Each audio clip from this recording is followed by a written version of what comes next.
ഇന്ന് സൺഡേ, അതുകൊണ്ട് ഉച്ചയ്ക്കത്തേക്ക് ഫിഷ് ഫ്രൈയും ഫിഷ് കറിയും പിന്നെ പടവലങ്ങയും പരിപ്പും കൂടിയിട്ട തോരനും ഒക്കെ ഉണ്ട്. രാവിലെ തന്നെ പോയി മീൻ വാങ്ങിച്ചുകൊണ്ട് വന്നേട്ടായി. എന്ത് മീനാണെന്ന് എനിക്കറിയില്ല, തേങ്ങാക്കറിയാണ് വെച്ചത്. എന്തായാലും നല്ല രുചിയുണ്ടായിരുന്നു. ഇന്ന് സ്മേരെ സനുജും കൂടെ മലേഷ്യക്ക് പോവാണ്. അപ്പോൾ അവരെ എയർപോർട്ടിൽ വിടാൻ വേണ്ടിയിട്ട് പോകണം. ഞാൻ ആദ്യം ഇട്ട ഷർട്ട് ഉണ്ടല്ലോ, എൻ്റെ ബർത്ത്ഡേക്ക് മിയ ഗിഫ്റ്റ് ചെയ്തതാണ്. എങ്ങനെയുണ്ട് ഇത്?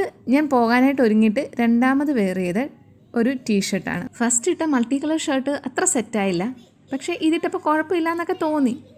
അത് കഴിഞ്ഞ് കുറച്ച് നേരം കണ്ണാടിയുടെ മുമ്പിലൊക്കെ നിന്ന് കഴിഞ്ഞപ്പോൾ വേണ്ട, കുർത്തി ഇട്ടിട്ട് പോകാമെന്ന് തീരുമാനിച്ചു. ചില ദിവസങ്ങളിൽ അങ്ങനെ. പിന്നെ ഈ കാണുന്ന വാച്ചുണ്ടല്ലോ, ഇതും എനിക്ക് ബർത്ത്ഡേക്ക് ഗിഫ്റ്റ് കിട്ടിയതാണ്. ഇതൊക്കെ എൻ്റെ ഒരു സന്തോഷത്തിന് വേണ്ടിയിട്ട് ഷെയർ ചെയ്യുന്നതന്നേ ഉള്ളൂ, അല്ലാതെ പ്രഹസനമൊന്നും അല്ല കേട്ടോ. അങ്ങനെ നമ്മൾ റെഡിയായി സ്മേരയുടെ വീട്ടിലെത്തി. സ്മേര ഭയങ്കര സുന്ദരിയായിട്ട് റെഡിയായിട്ട് നിൽപ്പുണ്ട്. കയ്യിലൊരു സ്ട്രെയിനറൊക്കെ ഇട്ടിട്ടുണ്ട്, അത് മറച്ചു പിടിക്കുക ആൾ കേട്ടോ ഫോട്ടോ എടുക്കാൻ നേരത്ത്. അങ്ങനെ നമ്മൾ നേരെ എയർപോർട്ടിലേക്ക് വെച്ച് പിടിച്ചു. ചെറുപ്പത്തിൽ ആരും തന്നെ എൻ്റെ ഫാമിലിയിൽ അങ്ങനെ പുറത്തില്ലായിരുന്നു. അതുകൊണ്ട് തന്നെ ഞാൻ കോളേജിൽ പഠിക്കുമ്പോഴാദ്യമായിട്ട് എൻ്റെ കസിൻ കൊച്ചുകണ്ണനെ വിളിക്കാൻ വേണ്ടിയിട്ട് ട്രിവാൻഡ്രം എയർപോർട്ടിൽ പോകുന്നത്.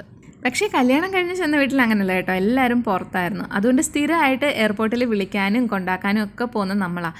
ഈ വിളിക്കാൻ പോകുമ്പോൾ ഭയങ്കര സന്തോഷമായിരിക്കും, എന്നാൽ കൊണ്ടുവിടാൻ പോകുമ്പോൾ നമ്മൾ ഭയങ്കര വിഷമിച്ചാണ് പോകുന്നത്. നമ്മൾ മാത്രമല്ല, ഈ പുറത്തോട്ട് പോകാൻ റെഡിയായിട്ട് നിൽക്കുന്ന ആളുണ്ടല്ലോ, അവർക്കും ഭയങ്കര സങ്കടമായിരിക്കും. എയർപോർട്ടിൽ റിപ്പോർട്ട് ചെയ്യേണ്ട ടൈമിനെക്കാട്ടി കുറച്ച് കൂടുതൽ മുമ്പേ എത്തിയത് കൊണ്ട് അവിടെ കുറേ പേര് ആ പാലത്തിൻ്റെ താഴെയായിട്ട് ഇങ്ങനെ പ്ലെയിൻ വരുന്നതും പോകുന്നതും ഒക്കെ കാണാനായിട്ട് നിൽപ്പുണ്ടായിരുന്നു. അവിടെ പോയി കുറച്ച് നേരം നടന്നു. അത് കഴിഞ്ഞ് നമ്മൾ എയർപോർട്ടിന് തൊട്ട് ഫ്രണ്ടിലുള്ള ഒരു ചായക്കടയിൽ കയറി ചായ കുടിച്ചു. പിന്നെ ഒരു ഏത്തയ്ക്കാപ്പം വാങ്ങിച്ച് ഞാൻ സ്മേരെ ഷെയർ ചെയ്ത് കഴിച്ചു.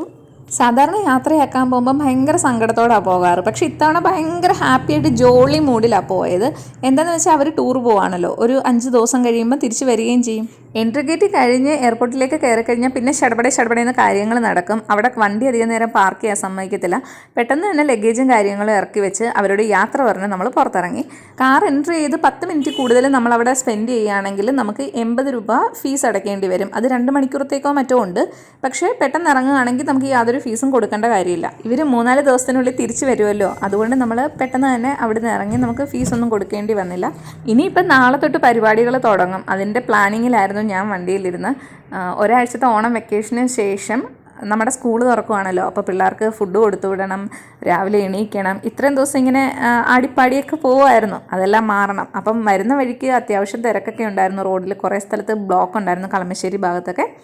അപ്പോൾ ഇത് കഴിഞ്ഞ് നമ്മൾ പള്ളിപ്പടിയിൽ, തമ്മനം കഴിഞ്ഞ് പള്ളിപ്പടിയിലുള്ള അൽഫാം സെൻറ്ററിൽ നിന്ന് ഒരു അൽഫാമൊക്കെ വാങ്ങിച്ചിട്ടാണ് വന്നാൽ ഭയങ്കര അടിപൊളി ടേസ്റ്റ് ആയിരുന്നു കേട്ടോ. പുറത്തിറങ്ങിയാൽ പിന്നെ ഇങ്ങനെ സ്മെല്ലൊക്കെ അടിക്കുമ്പോൾ നമുക്കൊരു കൊതിയൊക്കെ വരുമല്ലോ. അപ്പോൾ ഇതാണ് ഇന്നത്തെ വിശേഷങ്ങൾ. ബൈ.